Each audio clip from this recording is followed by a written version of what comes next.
നമസ്കാരം സുഹൃത്തുക്കളെ. എല്ലാവരും രാവിലെ മുതൽ ഇരുന്ന് ക്ഷീണിച്ച് കാണും അല്ലേ? എന്നാലും ഈ ക്ഷീണിച്ച മനസ്സുകൊണ്ട് ഞങ്ങൾക്ക് സംവദിക്കാനുള്ളത് നിങ്ങൾക്ക് കേൾക്കാൻ ഇഷ്ടാവും, അത് ഉറപ്പാ. ഞങ്ങളിപ്പോൾ ഈ കഴിഞ്ഞ സെഷനിലെ ബഹളമൊക്കെ കണ്ടപ്പോൾ പറയായിരുന്നു, തുടർച്ച തിരുത്തിയ മനസ്സുകൾ എന്ന് പറഞ്ഞിട്ടുള്ള ഒരു ഹെഡിങ്ങുമായിട്ടാട്ടോ ഞങ്ങൾ വരുന്നത്. അതിലേ ഞങ്ങൾ കുറച്ച് പാവങ്ങളാണ്, വലിയ ഐഡിയ ഒന്നുമില്ല, ഭയങ്കര ഐഡിയോളജിക്കലായിട്ട് ഒരുപാട് സംസാരിക്കാൻ അറിയുന്നവരൊന്നുമല്ല. ജീവിതം കൊണ്ട് മനസ്സിലാക്കിയ കണ്ണീര് കുടിച്ച കുറച്ച് കഥകളാണ് ഞങ്ങൾക്ക് പറയാനുള്ളത്. ഇപ്പോഴേ രാവിലെ മുതൽ നമ്മൾ കേട്ടു തുടങ്ങി മതവിദ്വേഷം, മതധ്വംസനം, മതം ജാതി. അതിൽ ഇപ്പം നമ്മൾ കേട്ടു എന്താണ്, ഒരു മുസ്ലിം എന്ന് കേൾക്കുമ്പോഴേക്കും അത് ജിഹാദി. അത്തരത്തിലൊക്കെ മനുഷ്യ മനസ്സുകൾ അങ്ങനെ മാറ്റി വെച്ചിട്ടുണ്ട് അല്ലേ? രാവിലെ മുതൽ നമ്മളിതൊക്കെ കേട്ടുകൊണ്ടേയിരിക്കുകയാണ്. വിശ്വനാഥൻ മാഷ് സംസാരിച്ചു, അരുൺകുമാർ മാഷ് സംസാരിച്ചു, നിരവധി ആളുകൾ വലിയ പ്രബന്ധങ്ങൾ ഇവിടെ അവതരിപ്പിച്ചു. ജനിച്ച അന്ന് മുതൽ ചെവിയിൽ ബാങ്ക് ഓതിയിട്ട് നമ്മൾ ഞമ്മൻ്റെ ആൾക്കാരാക്കി മാറ്റി. ഒരു 5 വയസ്സ് മുതൽ ഏത് ബോധത്തിലേക്കാണ് ഒരു ചോയ്സ് പോലും തരാതെ മതവിശ്വാസം ആ കുഞ്ഞ് തലച്ചോറിലേക്ക് അടിച്ചേൽപ്പിച്ച് മതവിശ്വാസി ആവേണ്ടി വന്ന കുറച്ച് ആളുകൾ ജീവിച്ച് അത് പഠിച്ച് മനസ്സിലാക്കി അതല്ല, അതിലെന്തോ കുഴപ്പമുണ്ട് എന്ന് കരുതി പുറത്തു പോന്നപ്പം അനുഭവിക്കേണ്ടി വന്ന കുറേ യാതനകളുണ്ട്, കുറേ പ്രശ്നങ്ങളുണ്ട്. ഈ പ്രശ്നങ്ങളാണ് ഇപ്പം ചർച്ച ചെയ്യാൻ പോകുന്നത്, നമ്മൾ സംസാരിക്കാൻ പോകുന്നത്. ഇപ്പോൾ ഞാൻ ഈ ചർച്ചയിലേക്ക് ഞങ്ങൾ 3 സ്ത്രീകളുണ്ട്. ഈ പറഞ്ഞതുപോലെ തന്നെ ഭൂരിപക്ഷത്തിൽ ന്യൂനപക്ഷം പേടിക്കണം എന്ന് പറഞ്ഞ പോലെ ഞങ്ങൾക്ക് ഇതിൽ 3 പേര് സ്ത്രീകളാണെന്നുള്ളത് ഞാനിപ്പോൾ അഭിമാനത്തോടു കൂടി കാണുന്നു. ഒരു മുസ്ലിം കുടുംബത്തിൽ നിന്നേ എങ്ങനെ ഞങ്ങളൊക്കെ ഇവിടെ എത്തിയെന്ന് നിങ്ങൾക്ക് അറിയോ? അത് ഞങ്ങൾ പറയണ്ടേ? നിങ്ങൾ കേൾക്കണ്ടേ? ഇത്ര ആണുങ്ങൾ അവിടെ ഉള്ളത്. ഞങ്ങൾ ഈ പെണ്ണുങ്ങൾ പറയണെങ്കിൽ കേൾക്കണ്ടേ? കേൾക്കണം. കേട്ടാലേ ഇതൊക്കെ മനസ്സിലാവുള്ളൂ എന്നുണ്ടെങ്കിൽ കേട്ടുകൊണ്ടേയിരിക്കണം. എന്നാലും എന്തെങ്കിലും മാറ്റങ്ങൾ ഉണ്ടാവുള്ളൂ. മനുഷ്യന് മാറ്റങ്ങൾ ഉണ്ടാവുന്ന ആളാന്ന് വിശ്വനാഥ മാഷ് ലാസ്റ്റ് ഇവിടെ പറഞ്ഞു വെച്ചു അല്ലേ? മാറ്റം വരുത്തുന്ന മനസ്സിന് ഉടമകൾ തന്നെയാണ് മനുഷ്യർ. ഒരു കടുത്ത യാഥാസ്ഥിതിക മതവിശ്വാസം, ഇസ്ലാം മതവിശ്വാസവുമായി ജീവിച്ച് അതിനു വേണ്ടി പടപൊരുതി വാളെടുത്തിട്ടില്ല തോന്നുന്നു അല്ലേ അബ്ദുൽ ഖാദറെ? അങ്ങനെ നാവ് കൊണ്ട് പടവെട്ടി യുക്തിവാദികളോടൊക്കെ അഹോരാത്രം യുദ്ധം ചെയ്ത് പിന്നീട് അതിൽ നിന്ന് എന്തൊക്കെയോ തിരിച്ചറിവുകൾ ലഭിച്ച് പിന്നീട് അത് കാരണം വിദേശ ജയിലുകളിലും ഇവിടെയും നിരവധി വർഗീയ ഫാസിസ്റ്റ് ശക്തികളുടെ എതിർപ്പ് സഹിച്ച് മിണ്ടാന്ന് വരുന്ന അബ്ദുൽ ഖാദറിനെയാണ് ഞാനിപ്പോൾ ആദ്യ ചർച്ചയിലേക്ക് ക്ഷണിക്കുന്നത്. പറയൂ. ഇവിടെ വന്ന എല്ലാവർക്കും നന്ദി, എന്നെ വിളിച്ചവർക്കും നന്ദി. ആദ്യം എന്നോട് സംഘാടകനായ ബാബു എന്നോട് എക്സ് മുസ്ലിം, അപ്പോൾ ഞാൻ പറഞ്ഞു അത് ശരിയാണെന്ന്. അപ്പോൾ പറഞ്ഞു അങ്ങനെയാണെങ്കിൽ ഓക്കെ. പിന്നീട് ഇപ്പോഴാണ് ബാബുവിനോട് എനിക്ക് നന്ദിയുടെ തുടർച്ച തിരിച്ച മനസ്സുകൾ എന്നുള്ളത് എനിക്ക് തോന്നുന്നു ഏറ്റവും നല്ലൊരു ടൈറ്റിൽ തന്നെയാണ് ഈ പരിപാടിക്ക്. അപ്പോൾ തീർച്ചയായിട്ടും ഞാൻ ജയിലിൽ കിടന്നിട്ടുണ്ട്, ഞാൻ ഒരുപാട് പ്രശ്നങ്ങൾ അനുഭവിച്ചിട്ടുണ്ട്. പക്ഷേ ആ കാര്യത്തിൽ എനിക്ക് അഭിമാനമുണ്ട്. പക്ഷേ എനിക്ക് തോന്നുന്ന ഈ സ്ത്രീകൾ, ഈ 3 ഈ പ്രത്യേകിച്ചിട്ട് ഇസ്ലാമിൽ നിന്ന് വരുന്ന സ്ത്രീകൾ, അവർ അനുഭവിച്ചിട്ടുള്ള അവർ എടുത്തിട്ടുള്ള എഫേർട്സ് ഒന്നും എനിക്ക് എടുക്കേണ്ടി വരില്ല. കാരണം ഞാനൊരു പുരുഷനെന്ന നിലയിൽ സമൂഹത്തിൽ സമൂഹം എനിക്ക് കൽപ്പിച്ച് നൽകിയിട്ടുള്ള ഒരുപാട് ആനുകൂല്യങ്ങൾ, ആ ആനുകൂല്യങ്ങളിൽ കൂടിയാണ് ഞാൻ വന്നത്. പക്ഷെ അതൊന്നും നൽകാത്ത അത്രയും നേരത്തെ പറഞ്ഞ പോലെ എന്തുകൊണ്ടാണ് സദസ്സുകളിൽ സ്ത്രീകളിൽ കുറയുന്നതെന്ന് ചോദിക്കുമ്പോൾ ആദ്യം ഞാൻ ആ ചോദ്യകർത്താവിനെ ഞാനൊന്ന് അനുകൂലിച്ചു. പിന്നീട് അതിൽ നിന്ന് റിപ്ലൈ കിട്ടുമ്പോഴാണ് ഓഹോ ഇങ്ങനെ ശരിയാണ്. കാരണം അവർക്കൊരുപാട് പ്രശ്നങ്ങളിലൂടെ കടന്നു വരും കുട്ടികൾ. പിന്നെ ഇപ്പോൾ വരുമ്പോൾ 2 പേരുടെ കുട്ടികൾ ഇവിടെ ഉണ്ട്, അവരെ മറ്റുള്ളവരുടെ അടുത്ത് കൊടുത്തിട്ടാണ്. അപ്പോൾ ഒരു പുരുഷനായി എനിക്ക് കുട്ടികളുണ്ട്, പക്ഷേ എനിക്ക് അവരുടെ കൂടെ കൊണ്ടുവരേണ്ട കാര്യമില്ല.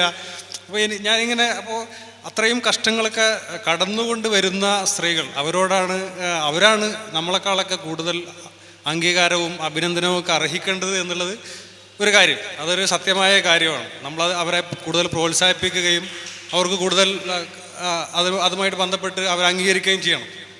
എപ്പോഴാണ് ഇത് വിശ്വസിച്ച വിശ്വാസങ്ങളെല്ലാം ഒരു തെറ്റാണെന്ന് തോന്നിയിട്ടുള്ളത്?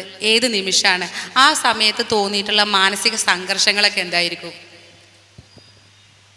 ഞാൻ 2015 ഒരു യൂട്യൂബിലെ വീഡിയോ, ഒരു ഫേസ്ബുക്കിലൊക്കെ ഇറങ്ങുന്ന ഒരു ഇസ്ലാമിക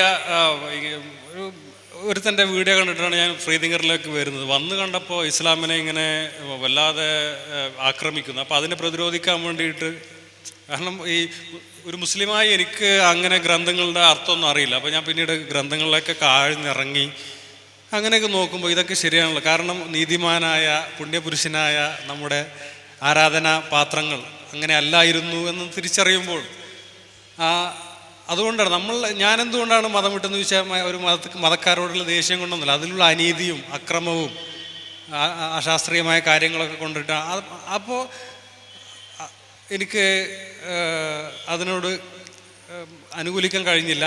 പിന്നീട് പക്ഷെ അവസാനം ഞാൻ ഖുറാനിസ്റ്റായി മാറി. ഖുറാനിസ്റ്റായി നമുക്ക് പെട്ടെന്ന് ഒരു ദിവസമൊന്നും ഒരാളോട് മതം വിടണം, ഇന്ന കാര്യങ്ങൾ പറയാൻ അയാൾ മതം വിടുന്നൊന്നും എനിക്ക് തോന്നുന്നില്ല. അതിങ്ങനെ കാലികമായിട്ട് കുറച്ച് ഇങ്ങനെ വരേണ്ട മാറ്റമാണ്. കാരണം നമ്മളുടെ മാനസികമായൊരു മുസ്ലിമിന് പ്രത്യേകിച്ചിട്ടും മറ്റുള്ള മതത്തെ പറ്റിയിട്ട് എനിക്കറിയില്ല. അതുകൊണ്ട് അതായത് 5 നേരം നിസ്കാരം, പിന്നെ ഡെയിലി ഇതിങ്ങനെ നമ്മുടെ മനസ്സിൽ ഇതിങ്ങനെ കോൺക്രീറ്റിൽ ഇങ്ങനെ കുത്തുന്ന പോലെ അതിങ്ങനെ ഉറപ്പിച്ച് നിർത്തും. അപ്പോൾ അത് ഒരു ദിവസം കൊണ്ടൊന്നും മാറില്ല. അപ്പോൾ ആദ്യം എനിക്കിങ്ങനെ ഇങ്ങനെ തോന്നി, ഇതിൽ പ്രശ്നങ്ങളൊക്കെ ഉണ്ടെന്ന് തോന്നി. അപ്പോൾ ഇന്ന് ഇസ്ലാമിനെ പ്രതിരോധിക്കുന്ന പലരും, ചർച്ചകളിൽ പങ്കെടുക്കുന്ന പലരും ഒരു 3 വർഷമൊക്കെ കഴിഞ്ഞാൽ അവർ ആ മതത്തിൽ നിൽക്കില്ല എന്ന് എനിക്ക് ഉറപ്പാണ്. അത് വേറെ കാര്യം. പക്ഷെ ഇന്നവർ അംഗീകരിക്കില്ലെങ്കിലും അത് ഇങ്ങനെ കാലക്രമേണ അതിങ്ങനെ അവരുടെ മനസ്സിൽ നിന്നും അത് വീണുപോകും. അതൊരു സത്യമാണ്. പക്ഷെ പെട്ടെന്ന് ഒരു സ്വിച്ചിട്ട പോലെ ഒന്നും നടക്കില്ല. അങ്ങനെ ഞാൻ ഖുറാനിഷ്ടായി കുറേ കഴിഞ്ഞ് പിന്നെ ഖുറാനിലും ദൈവികത ഇല്ലെന്ന് എനിക്ക്, കാരണം ഞാൻ ഖുറാൻ്റെ ഈ യുദ്ധങ്ങളും മറ്റുള്ള കാര്യങ്ങളൊക്കെ ഞാനിങ്ങനെ മാനസികമായിട്ട് കുറേ ന്യായീകരിച്ചിട്ട് അവസാനം പറ്റുന്നില്ല. ഇത് ന്യായീകരിക്കുന്നതിനൊക്കെ അപ്പുറത്തായപ്പോഴാണ് ഞാൻ മതം വിടുന്നത്. പക്ഷെ ഞാൻ ആ സമയത്ത് എൻ്റെ ഉണ്ടായിരുന്ന ഖുറാനിസ്റ്റുകളായിരുന്ന പലർക്കും ഈ മതം വിട്ടപ്പോൾ ദൈവം ഒരു ചിലരൊക്കെ പറയുന്നത് പോലെ ഒരു ചെറിയ ലോ കോസ്റ്റ് എൻ്റർടൈൻമെൻറ്റും കൂടിയാണ് ദൈവം. അപ്പോൾ ആ ദൈവം ഇല്ലാതായപ്പോൾ പലർക്കും ഈ മാനസികമായിട്ടുള്ള അസ്വസ്ഥതകളും ഭ്രാന്തുകളൊക്കെ ഉണ്ട് എന്ന് പറയുന്നത്. എന്നെ പറ്റിയിട്ട് പൊതുവെ ഭ്രാന്തനാണെന്ന് പറയുന്നുണ്ട്. പക്ഷേ മെഡിക്കലായിട്ട് എനിക്ക് അതിനുള്ള സർട്ടിഫിക്കറ്റ് ഒന്നുമില്ല. പക്ഷെ മെഡിക്കലായിട്ട് ഇവിടെ ഡോക്ടറെ അടുത്ത് പോകേണ്ടി വരുന്നൊരവസ്ഥയിലേക്ക് ജനങ്ങൾ മാറുന്നൊരവസ്ഥയും കൂടിയുണ്ട്. അപ്പം മനുഷ്യന്മാരെല്ലാവരും ഒരുപോലെയല്ല. ചിലർക്ക് മാനസികമായിട്ട് ആ ഒരു ശക്തി ഉണ്ടാവും, ചിലർ പാവങ്ങളായിരിക്കും. അപ്പോൾ ഈ പാവങ്ങൾ, ദുർബലരായ ആൾക്കാർക്ക് പെട്ടെന്ന് ദൈവമില്ല എന്ന് പറയുമ്പോൾ ഉണ്ടാകുന്നൊരു അസ്വസ്ഥതകളൊക്കെ ഉണ്ടാവാറുണ്ട് എന്നെനിക്ക് തോന്നുന്നു. ഞാൻ നൂർ അബ്ദുലിലേക്കാണ് പോകുന്നത്. ആള് കോട്ടയത്തു നിന്നാണ് വരുന്നത്. സോഷ്യൽ മീഡിയകളിലെല്ലാം നമുക്ക് ഇപ്പോൾ പൊതു ഇടങ്ങൾ പലപ്പോഴും നമുക്ക് ലഭിക്കണമെന്നില്ല നമ്മുടെ ആശയങ്ങൾ പറയാൻ.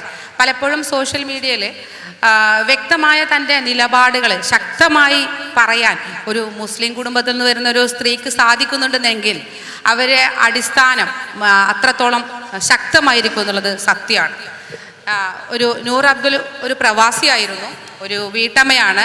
ഈ പറഞ്ഞതുപോലെ മക്കളെ വളർത്തിയും കുടുംബം നോക്കിയും ഒക്കെ നിൽക്കുന്ന ഒരു സ്ത്രീക്ക് മതം ആവശ്യമില്ല എന്ന് ഒരു നിമിഷം തോന്നുകയാണ്.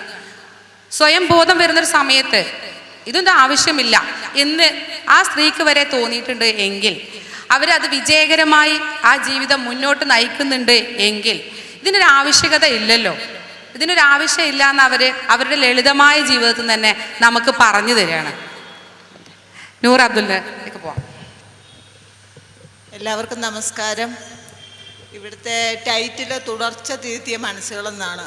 അപ്പോൾ എനിക്ക് തോന്നുന്നത് നമ്മുടെ ഭൂരിപക്ഷം വരുന്ന സ്ത്രീകളെ പ്രതിനിധീകരിച്ച് പറയേണ്ടത് തുടർച്ചയായി ചക്രം ചവിട്ടുന്ന സ്ത്രീകൾ, അതായത് സാധാരണ ചക്രമല്ല, ജലചക്രം, അത് എപ്പോഴും ഒരിടത്ത് ഉറപ്പിച്ച് വെച്ചേക്കുകയാണ്, ഒരിക്കലും മുന്നോട്ട് നീങ്ങത്തില്ല. ആ അവസ്ഥയിലാണ് ഇന്നത്തെ സമൂഹത്തിൽ, ഈ ആധുനിക യുഗത്തിൽ പോലും സ്ത്രീകൾ മുന്നോട്ട് പോകുന്നല്ല, അവർ നിൽക്കുന്നിടത്ത് തന്നെ നിൽക്കുകയാണ്. കുറച്ചുകൂടെ വേണേൽ പുറകോട്ട് പോകാനായിട്ടാണ് താല്പര്യം. അത്രത്തോളം മതബന്ധിതവും ആചാരാനുഷ്ഠാനങ്ങളിൽ അഭിരമിക്കുന്നവരുമായ ഒരു ജനസംഖ്യയുടെ പകുതിയോളം വരുന്ന കുടുംബത്തിലെ മക്കളെ വാർത്തുകൊണ്ട് വരാൻ മുഖ്യ പങ്ക് വഹിക്കുന്ന സ്ത്രീകൾ എത്രത്തോളം ഈ സമൂഹത്തെ, അവരുടെ ഭാവി തലമുറയെ വാർത്തെടുക്കുന്നതിൽ മിസ്റ്റേക്ക് വരുത്തുന്നുണ്ട്. അതുകൊണ്ടാണ് പറഞ്ഞത് അവർ തുടർച്ചയായിട്ട് ഈ ചക്രം ജലചക്രം ചവിട്ടിക്കൊണ്ടിരിക്കുന്ന സ്ത്രീകളെന്ന് പറയാൻ ഞാൻ ഇഷ്ടപ്പെടുന്നത്. ഞങ്ങളെപ്പോലെ വിരലെണ്ണാവുന്ന കുറച്ച് പേര് മാത്രം തിരിച്ചറിവുകൾ ഉണ്ടായതും അത് വിളിച്ചു പറയാനായിട്ട് ധൈര്യപ്പെടുന്നതും വളരെ അപൂർവം വിരലെണ്ണാവുന്ന ആൾക്കാർ മാത്രമേ ഉള്ളൂ.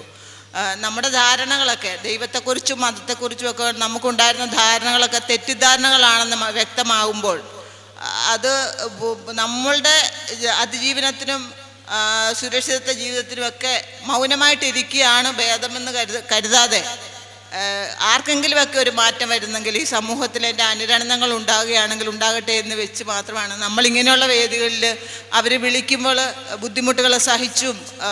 ഇന്നലെ രാത്രി ഉറങ്ങിയിട്ട് പോലുമില്ല, കാരണം സാധാരണ പാസഞ്ചർ ട്രെയിനിലാണ് വന്നത്, തിരക്കായിരുന്നു, പിന്നെ ഒരുപോലെ കണ്ണടച്ചിട്ടില്ല, അതിൻ്റെ ക്ഷീണം എനിക്കുണ്ട്.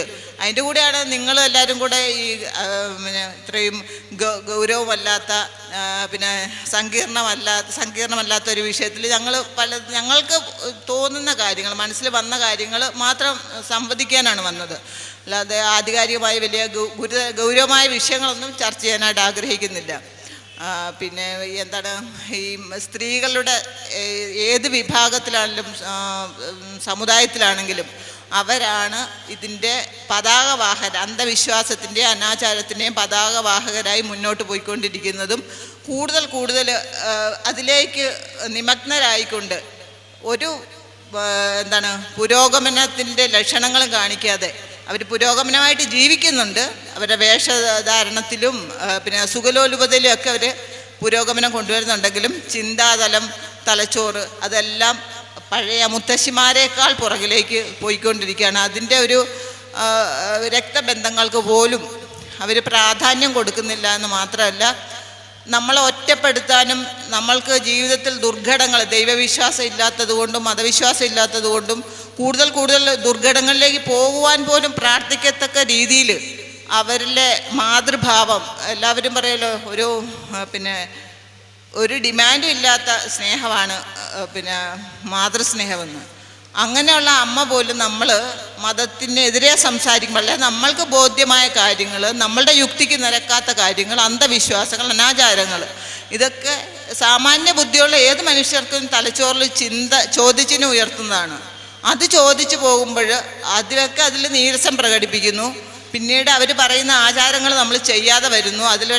നിരർത്ഥകമാണെന്നും നിർഗൂഢമാണെന്നും വെറുതെ സമയം വേസ്റ്റാക്കുന്ന കാര്യമാണെന്ന് മനസ്സിലാക്കിയാണ് നമ്മളത് പിന്തുടരാൻ താല്പര്യപ്പെടാതിരിക്കുന്നത്. പക്ഷേ അതിൻ്റെ പേരിൽ എന്നേക്കുമായിട്ട് ബന്ധങ്ങൾ അറുത്ത് കളയാനും വെറുക്കുവാനും നമുക്ക് വേണ്ടി നാശം. ഇപ്പം ഇവിടെ ഒരു ഖുർആൻ വചനം ജബ്ബാർ മാഷിൻ്റെ ലിയാഖത്തിലേക്ക് എത്തുമ്പോൾ ഇവിടെ ഷോ കാണിച്ചല്ലോ, അതുപോലെ അവൾ നശിച്ചു പോകണേ, അവളുടെ കൈകൾ തകർന്നു പോകണേ എന്നൊക്കെ പ്രാർത്ഥിക്കുന്നതിന് തുല്യമായിട്ട് തന്നെ പ്രാർത്ഥനകൾ ഉയരുന്നുണ്ട്.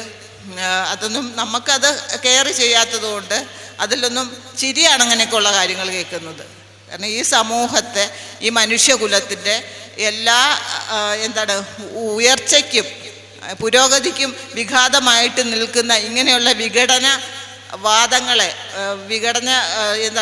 ഈ മതം അത് വിഭജിപ്പിക്കുന്നതാണ്, നമ്മളെ വേർതിരിക്കുന്നതാണ്, നമ്മളെ അകാരണമായി ശത്രുക്കളാക്കുന്നതാണ്. ആ ബോധ്യം എല്ലാവരിലേക്കും ഒരു തരി എങ്കിലും ഇട്ടുകൊടുക്കുവാൻ ഞങ്ങൾക്ക് പറ്റിയെങ്കിൽ അത് വലിയൊരു കാര്യമാണെന്ന് ഞാൻ വിചാരിക്കുന്നു. ഇവിടെ സ്ത്രീകൾ വളരെ കുറവാണ്. ഉള്ളവർ തന്നെ നേരത്തെ തന്നെ അവരുടെ ചിന്തകൾ മാറിയത് കൊണ്ടാണ് വന്നത്. പുതുതായിട്ടൊരാൾ ഇത് കേൾക്കാൻ വരത്തില്ല. ഇന്നലെ തന്നെ എനിക്കുണ്ടായ അനുഭവം, എൻ്റെ കോളേജിൽ പഠിച്ച കാലത്ത് എൻ്റെ ഒരു ആത്മമിത്രത്തെ ഞാൻ അവിചാരിതമായിട്ട് റെയിൽവേ സ്റ്റേഷനിൽ വെച്ച് കണ്ടു. ഞാൻ വരുന്നത് ഇവിടെ നമ്മൾ സ്വതന്ത്ര ചിന്തയ്ക്ക് സംസാരിക്കാൻ, അവൾ പോകുന്നത് പളനിയിൽ കൊച്ചിൻ്റെ മുടി കളയാൻ വേണ്ടി. അപ്പം എനിക്ക് എന്നെ കണ്ടു, കെട്ടിപ്പിടിച്ച് ഒത്തിരി സ്നേഹം. ഞാനും ആഗ്രഹിച്ചതാണ് എപ്പോഴും എവിടെയെങ്കിലും വെച്ചൊന്ന് കാണാൻ പറ്റിയിരുന്നെങ്കിൽ. ഞങ്ങളത്ര ഇൻറ്റിമേറ്റ് ഫ്രണ്ട്സായിരുന്നു. പക്ഷേ ആ ഒരേ പ്രായമുള്ള, ഒരേ കോളേജിൽ പഠിച്ച്, ഒരേ ചിന്താഗതികൾ അന്നൊക്കെ പങ്കുവെച്ചത്, പാട്ട് പാടുകയും കഥകൾ പറയുകയും ചെയ്ത് ഞങ്ങൾ ഇന്ന് പക്വത എത്തി കുറേ കൂടെ മച്ചുവറായി എന്ന് കരുതുന്ന ഈ സമയത്ത് പോലും എനിക്കത് വളരെ നിരാശ തോന്നി. അവൾ പറയാണ് മുടി കളയാൻ പോവുകയാണ്. അതിന് കമൽഹാസൻ പറഞ്ഞു, എല്ലാം തരുന്ന ദൈവത്തിന് നീ തിരിച്ചു കൊടുക്കുന്നത്, തമിഴിൽ പിന്നെ മുടിയെ പറയുന്ന ഒരു പദമാണ് ദൈവത്തിന് കൊടുക്കുന്നത്. അതാണ് എന്തിനാണ് ദൈവത്തിന് ഈ മുടിയൊക്കെ? അതാണ് നമ്മൾക്ക് ചോദിക്കാൻ പറ്റിയല്ല. ചോദിച്ചു കഴിഞ്ഞാൽ ആ സൗഹൃദം അത്രയും നാളും ഞങ്ങൾ പരസ്പരം ഒന്ന് കാണാൻ വേണ്ടി കാത്തുകെട്ടിയിരുന്ന സൗഹൃദം അവിടെ തീരും. ഒരിക്കലും ഞാൻ ആരെയും ഒന്ന് കൺവിൻസ് ചെയ്യാൻ ശ്രമിച്ചിട്ടില്ല. എൻ്റെതാണ് ശരി, ഞാൻ പറയുന്നത് അല്ല. എന്നാലും ഒരു ചിന്തയിലേക്കൊരു അംശം ഇട്ടുകൊടുക്കാൻ ശ്രമിക്കാറുണ്ട്. അതിനുവേണ്ടിയാണ് ഇവിടെ വന്നതും. ഇനി അടുത്ത ട്രിപ്പിൽ ബാക്കി പറയാം. Thank you. ഇപ്പോൾ ഞാൻ നൂറോ സംസാരിക്കുന്ന ഇടയിൽ പറഞ്ഞു, കഴിഞ്ഞ ദിവസം അറിയാതെ നടന്നു പോകുന്നതിനിടയിൽ കാല് തെന്നി വീഴാൻ പോയിന്ന്. ആ സമയത്ത് നിരവധി ആളുകളാണ് സഹായിക്കാൻ വന്നത്, അല്ലേ? മനുഷ്യൻ അന്തർലീനമായി കിടക്കുന്ന നമ്മുടെ യുക്തി അല്ലെങ്കിൽ നമ്മുടെ മനുഷ്യത്വം എന്ന് പറയുന്ന ഒരു സാധനം തന്നെയാണ് ഉള്ളിലുള്ളത്. അവനെ ഒരു ആൾ ബുദ്ധിമുട്ടിയാൽ അവനെ സഹായിക്കും, വീഴാൻ പോയി കഴിഞ്ഞാൽ അവരെ താങ്ങും ഒക്കെ ചെയ്യും. ഈ സാഹചര്യത്തിൽ തന്നെയാണ് ഇപ്പോൾ പാകിസ്ഥാനുമായിട്ടുള്ള നമ്മുടെ ഇന്ത്യ യുദ്ധം ചെയ്ത സമയത്ത് നമുക്ക് നമ്മുടെ കൂട്ടത്തിലുള്ള ആളുകൾ തന്നെ യൂട്യൂബിൽ വ്യൂസിന് കിട്ടാൻ വേണ്ടിയിട്ട് എത്ര തവണയാണ് അവരെ കൊല്ലാനും ആഹ്വാനം ചെയ്യുകയും അല്ലെങ്കിൽ അവരാവും നമ്മളാവും ചെയ്തത്, അല്ലേ? എത്ര പെട്ടെന്നാണ്. ഇതിനൊക്കെ കാരണത്തിന് അടിസ്ഥാനം എന്ന് പറയുന്നത് ആ മതം ഉള്ളിലുള്ളത് കൊണ്ടല്ലേ? ആ മതബോധം അല്ലേ മനുഷ്യനെ അപരനാക്കി മാറ്റിയിട്ടുള്ളത്? ബഷീർ ബാബു മാഷ് അധ്യാപകനായിരുന്നു, നിരവധി കുട്ടികളെ പഠിപ്പിച്ച ആളാണ്. ഒരു പക്ഷേ ഇത്തരം കാര്യങ്ങളെക്കുറിച്ച് പറയാൻ ആധികാരികമായിട്ട് മാഷിന് സാധിക്കും. ഇസ്ലാം മതവിശ്വാസി ആയിരിക്കെ അതിനെക്കുറിച്ച് കൂടുതൽ പഠിച്ച് അത് ഒന്നും അല്ല എന്ന് മനസ്സിലാക്കിയ മാഷിന് ഇതിനെക്കുറിച്ച് പറയാൻ കഴിയും തന്നെയാണ് എൻ്റെ വിശ്വാസം. നമസ്കാരം. ജനാധിപത്യത്തിനും അതുപോലെ തന്നെ സ്ത്രീ ശാക്തീകരണത്തിനൊക്കെ 50% കൂടുതൽ പ്രാതിനിധ്യം കിട്ടുന്ന ഒരു വേദിയിലിരിക്കാൻ കഴിഞ്ഞതിൽ ഞാൻ അഭിമാനിക്കുക. ഇങ്ങനൊരു പരിപാടിക്ക് ബാബുരാജ് വിളിക്കുമ്പോൾ അപ്പോൾ ഞാൻ ചോദിച്ചു, എന്താണ് അതുകൊണ്ട് ഉദ്ദേശിക്കുന്നതെന്ന് ചോദിച്ചപ്പോൾ മതം വിട്ടവർ അവരുടെ അനുഭവങ്ങൾ പറയുക. അപ്പോൾ അതിന് പറ്റുന്ന ഒരു ക്യാപ്ഷനും മാഷുണ്ടാക്കി തരണം എന്ന് പറഞ്ഞു. അപ്പം ഞാൻ ഇങ്ങനെ ആലോചിച്ച് നോക്കുമ്പോൾ ഈ മതം വിട്ടവരുടെ അനുഭവങ്ങളെന്ന് സാധാരണ നമ്മൾ പറയണതാണല്ലോ. അപ്പോൾ ഇങ്ങനെ ഒരു ക്യാപ്ഷൻ, തുടർച്ച തിരുത്തിയ മനസ്സുകൾ എന്ന് പറഞ്ഞ് അയച്ചു കൊടുത്തു. അത് തന്നെ ക്യാപ്ഷനാക്കുകയും ചെയ്തു. ഞാൻ വിചാരിച്ച് കുറേ പേര് ക്യാപ്ഷൻ അയച്ചു കൊടുക്കും, അതിലേറ്റവും നല്ലത് സെലക്ട് ചെയ്യാതിരിക്കുന്ന. ഏതായാലും പോട്ടെ, ഞാൻ എന്നെ സ്വയം ഒന്ന് പരിചയപ്പെടുത്താം. ഞാൻ ഒരു UP സ്കൂൾ പ്രധാനാധ്യാപകനായി 2007 റിട്ടയർ ചെയ്തതാണ്. ഒരു സാധാരണ കുടുംബത്തിൽ ഞങ്ങൾ വലിയ തറവാട്ടുകാരായിരുന്നു. വെങ്കിട്ട എന്ന് പറഞ്ഞാൽ അറിയപ്പെടുന്ന ഫാമിലിയാണ്. മതപരമായി ഒരു ആവറേജ് ഫാമിലി ആയിരുന്നു. പിന്നെ നിർബന്ധ ബുദ്ധിയൊന്നും ഉണ്ടായിരുന്നില്ല നമ്മളെ കൊണ്ട് നിസ്കരിപ്പിക്കാനോ നോമ്പനുഷ്ഠിപ്പിക്കാനോ ഒന്നും. എങ്കിലും ചെറുപ്പം മുതലേ എനിക്ക് വായനാശീലം കാര്യമായി ഉണ്ടായിരുന്നു. എന്ത് കിട്ടിയാലും വായിക്കുക.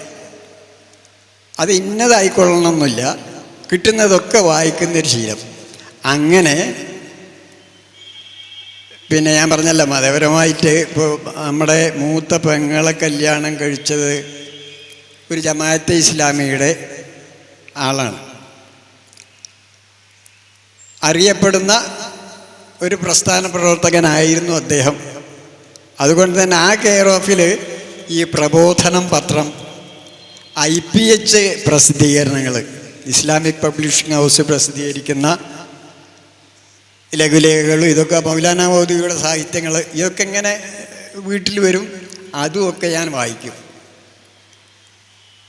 അങ്ങനെ ക്രമേണ ഞാൻ ഈ പ്രബോധനത്തിൻ്റെ അഡിക്റ്റായി തീർന്നു. പിന്നെ അന്ന് വ്യാഴാഴ്ചയാണ് വരുന്നത്, ഇപ്പോഴും എങ്ങനെയെന്ന് എനിക്കറിയില്ല. വ്യാഴാഴ്ച ദിവസം ഈ പ്രബോധനം കിട്ടിയില്ലെങ്കിൽ എനിക്ക് എന്തോ ഒരു പ്രശ്നമാണ്. അതിനുവേണ്ടി 4 കിലോമീറ്റർ നടന്നു പോവുകയൊക്കെ ചെയ്ത അനുഭവമുണ്ട്. അപ്പം ആ കാലത്ത് നല്ല ശുദ്ധമായ മലയാളത്തിൽ നിലവാരമുള്ള ഭാഷയിൽ ഒരു പ്രസിദ്ധീകരണം നടത്തുന്ന ഏർപ്പാട് ജമാഅത്തെ ഇസ്ലാമിയുടെ ഈ IPH സാഹിത്യങ്ങളിലും പ്രബോധനത്തിലൊക്കെ കാണുന്നുള്ളൂ. സാധാരണ മുസ്ലിം സാഹിത്യങ്ങളെന്ന് പറഞ്ഞാൽ വളരെ ബിലോ ആവറേജ് ആയിരിക്കും ഭാഷ രൂപത്തിൽ നോക്കിയാൽ. അങ്ങനെ ജമാഅത്തുമായി ബന്ധപ്പെട്ട് പ്രവർത്തിക്കാൻ തുടങ്ങി. അന്ന് ചെറുപ്പക്കാരനായിട്ട് ഞാനേ ഉള്ളൂ. ബാക്കി ജമാഅത്തുകാരൊക്കെ പ്രായം കൂടുതലുള്ള ആളുകളാണ്. പക്ഷേ എങ്കിലും അവരുടെ കൂടെ ഇങ്ങനെ ഒരു ചെറുപ്പക്കാരനായി തന്നെ ഞാൻ നടന്ന് അവർക്കും വലിയ ആവേശമായിരുന്നു. അങ്ങനെ ഹൽക്ക യോഗത്തിനൊക്കെ പോവും. ഹൈദരാബാദിൽ നടന്ന ജമാഅത്തെ ഇസ്ലാമിയുടെ അഖിലേന്ത്യാ സമ്മേളനത്തിന് ഞാൻ, എൻ്റെ ഉമ്മ, പെങ്ങൾ എല്ലാവരും കൂടിയിട്ട് സ്പെഷ്യൽ ട്രെയിനിന്, കേരളത്തിൽ നിന്നൊരു സ്പെഷ്യൽ ട്രെയിനായിരുന്നു ഹൈദരാബാദിലേക്ക്, അങ്ങനെയൊക്കെ പോയതാണ്. ഇങ്ങനെ ഇത് പഠിച്ചുകൊണ്ടിരിക്കുന്നതിൻ്റെ ഇടയിൽ ഇസ്ലാമിനെ പറ്റി നമുക്ക് ഇസ്ലാമിനെ പറ്റി കിട്ടുന്ന വിവരങ്ങളൊക്കെ ഈ സാഹിത്യകൃതികളിൽ നിന്നാണ്. അപ്പോൾ ഒട്ടും മോശമാവില്ലോ. അങ്ങനെ ആളുകളെ ഇസ്ലാമിലേക്ക് ക്ഷണിക്കാൻ വേണ്ടിയുള്ള ശ്രമം, അതാണല്ലോ ഒരു മുസ്ലിം ചെയ്യേണ്ടത്. ഈ സത്യം, നമ്മൾ മനസ്സിലാക്കിയ സത്യം മറ്റുള്ളവരെ ബോധ്യപ്പെടുത്തുക. അങ്ങനെ സ്വർഗം നമുക്ക് മാത്രം പോലെ എല്ലാവർക്കും കൂടി കിട്ടുള്ളൂ. അങ്ങനെ ആ രംഗത്തുകൂടെ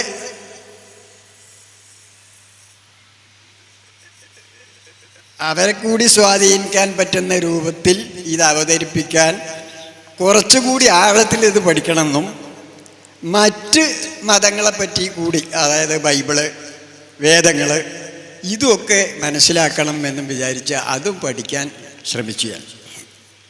അപ്പോഴും സത്യം പറഞ്ഞാൽ ഈ ഖുർആൻ എന്ന ടെക്സ്റ്റ് വെച്ച് ഞാനൊരു പഠനം നടത്തിയിട്ടുണ്ടായിരുന്നില്ല. ഖുർആനെ പുറത്ത് എങ്ങനെ നമ്മളെ പരിചയപ്പെടുത്തുന്നു, ആ ധാരണകളെ എൻ്റെ മനസ്സിലുള്ളൂ. പിന്നീടാണ് ഞാൻ ഖുർആൻ നേരിട്ട് പഠിക്കണം എന്നുള്ള താല്പര്യത്തോടു കൂടെ അതിൻ്റെ പരിഭാഷകളൊക്കെ സംഘടിപ്പിച്ച് പഠിക്കാൻ തുടങ്ങിയ ആദ്യത്തെ ദിവസം മുതൽ എനിക്ക് ഈമാൻ ഇങ്ങനെ കുറഞ്ഞു വരാൻ തുടങ്ങി. അവസാനം ഇപ്പോൾ എൻ്റെ അടുത്ത് 10 തഫ്സീറുകളുണ്ട്. 10 ഖുർആൻ വ്യാഖ്യാന ഗ്രന്ഥങ്ങൾ വെച്ച് ഒരു 25 വർഷം ഞാൻ രാവും പകലില്ലാതെ ഖുർആൻ വായിച്ചു. ബൈബിൾ അതേപോലെ ഒരുപാട് ആവർത്തി വായിച്ചിട്ടുണ്ട്. ഇതിൽ നിന്ന് എനിക്ക് മനസ്സിലായൊരു കാര്യം, ഇതൊന്നും ദൈവികമല്ല. ഖുർആൻ ഒരു സാമാന്യ ബുദ്ധിയുള്ള ഒരാൾ കൂടിയല്ലാതെ തയ്യാറാക്കിയിരിക്കണത് എന്ന് തോന്നും അതിലെ പല കാര്യങ്ങളും. ഇനി നിങ്ങളൊരവസരം തരികയാണെങ്കിൽ നിങ്ങളുടെ അടുത്ത് വന്ന് നിങ്ങൾക്കത് ബോധ്യപ്പെടുത്തി തരാനും ഞാൻ തയ്യാറാണ്. കാരണം ഒരുപാട് കാര്യങ്ങൾ ഞാൻ ഖുർആനെ പറ്റി മനസ്സിലാക്കിയിട്ടുണ്ട്. ഞാൻ ഇസ്ലാമിക പണ്ഡിതന്മാരാണെന്ന് വിചാരിക്കുന്നവരൊന്നും ഇത്രയും പഠിച്ചിട്ടില്ല ഖുർആനെ പറ്റി. എനിക്കതിലെ അത്ഭുതം. എന്നാൽ നമ്മൾ എന്തെങ്കിലും ഒന്ന് പറയുമ്പോൾ അതിന് ചെവി തരാൻ പോലും അവർ തയ്യാറല്ല. ഞാൻ പറഞ്ഞല്ലോ, ആദ്യം ഇങ്ങനെ ഇവരുടെ യോഗങ്ങളിലും ഖുർആൻ ക്ലാസ്സിലൊക്കെ ഞാൻ പോയിരുന്നു. പിന്നെ ഇങ്ങനെ സംശയം ചോദിക്കാൻ തുടങ്ങി. പിന്നെ ക്രമേണ എന്നെ അവർ ഈ യോഗത്തിൽ നിന്ന് പിന്തിരിപ്പിക്കാനുള്ള ശ്രമങ്ങൾ നടത്തി തുടങ്ങി. അവസാനം അവർ ഷെയ്ഖ് മുഹമ്മദ് കാരക്കുന്ന് എന്ന് പറഞ്ഞ ജമാഅത്ത് ഇസ്ലാമിയുടെ കാര്യപ്പെട്ടൊരു നേതാവാണ്. ബഷീർ ബാബുവിനോട് സാധാരണക്കാരൊന്നും സംസാരിച്ചിട്ട് കാര്യമില്ല, ഞങ്ങൾ ഒരാളെ കൊണ്ടുവരുന്നുണ്ട്, നിങ്ങൾ തമ്മിലൊന്ന് സംസാരിക്കണം എന്ന് പറഞ്ഞ് ഒരു ദിവസം ഷെയ്ഖ് മുഹമ്മദ് കൊണ്ടുവന്നു. ഒരു 6 പേരും അവിടെ പ്രാദേശികമായിട്ടുള്ള. അങ്ങനെ ഞങ്ങൾ കുറച്ചു നേരം സംസാരിച്ചു.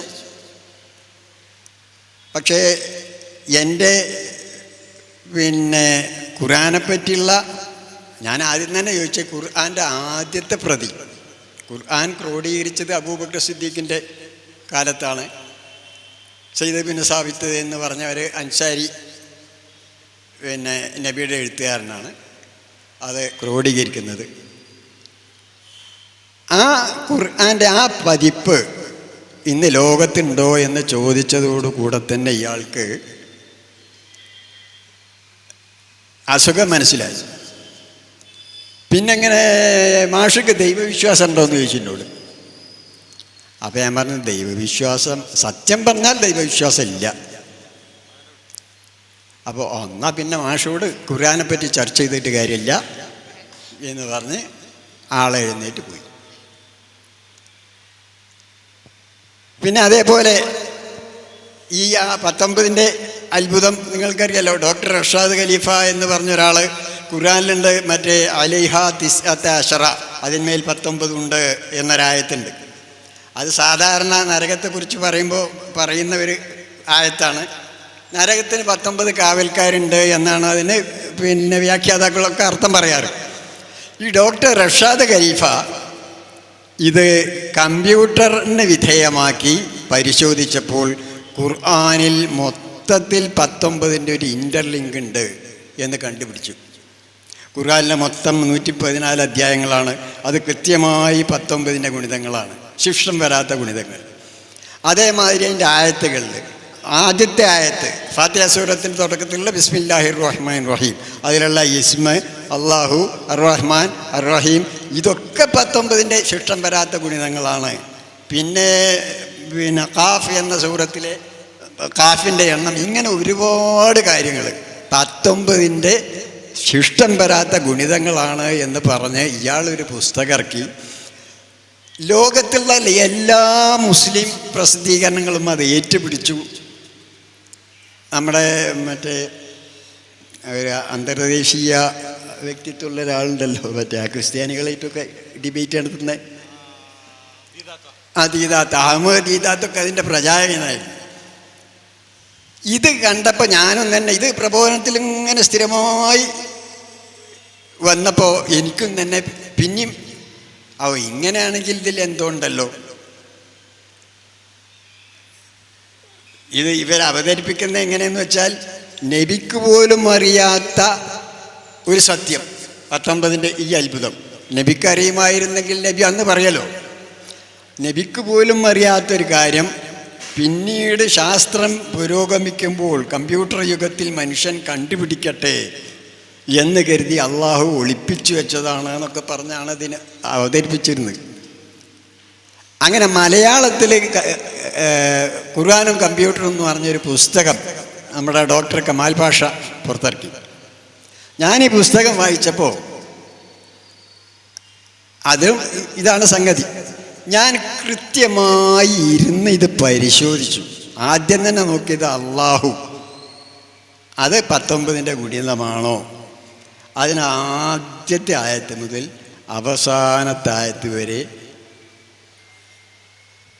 2 മാസം ഇരുന്ന് സൂക്ഷ്മമായി, ഒരു പ്രാവശ്യം 2 പ്രാവശ്യം ഒന്നുമല്ല, മാനുവലായിട്ടാണ്, കമ്പ്യൂട്ടർ ഉപയോഗിച്ചൊന്നുമല്ല, കമ്പ്യൂട്ടർ എനിക്ക് ഉപയോഗിക്കാൻ അറിയില്ല.